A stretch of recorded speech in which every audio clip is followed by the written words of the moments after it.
Calon Wali Kota Lok Sumawe Sayuti Abu Bakar ikut menyaksikan langsung pertandingan final turnamen bola voli yang digelar oleh PBVSI Kota Lok Sumawe yang berlangsung di Lorong Bandeng Kampung Jawa Lama, Kecamatan Bandasakti, Kota Lok Sumawe, yang diikuti 14 klub dari Kota Lok Sumawe pada 5 Oktober 2024 lalu.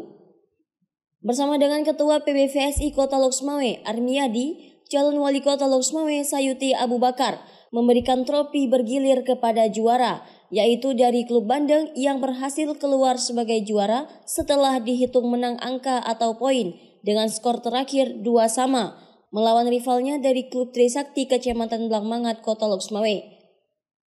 Di hadapan para pendukungnya dan warga, Sayuti Abu Bakar kepada Puja TV berjanji jika terpilih jadi Wali Kota Lok Sumawe akan membangun fasilitas untuk olahraga bola voli yang dinilainya masih kurang di Kota Lok Sumawe untuk membina bibit atlet voli untuk bisa berkiprah di tingkat daerah maupun kancah nasional.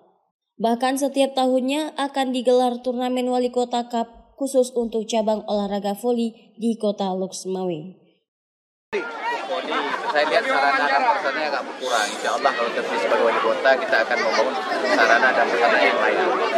Dan kita juga akan mencari bibit-bibit unggul supaya kita dari Lok Sumawe itu bisa tampil di kancah Aceh dan nasional. Oke. Nah, insya Allah kalau saya terpilih sebagai wali kota, akan dilakukan pelaksanaan wali kota cup khusus voli juga. Dari Lok Sumawe, Denny Muhtadi melaporkan untuk Puja TV.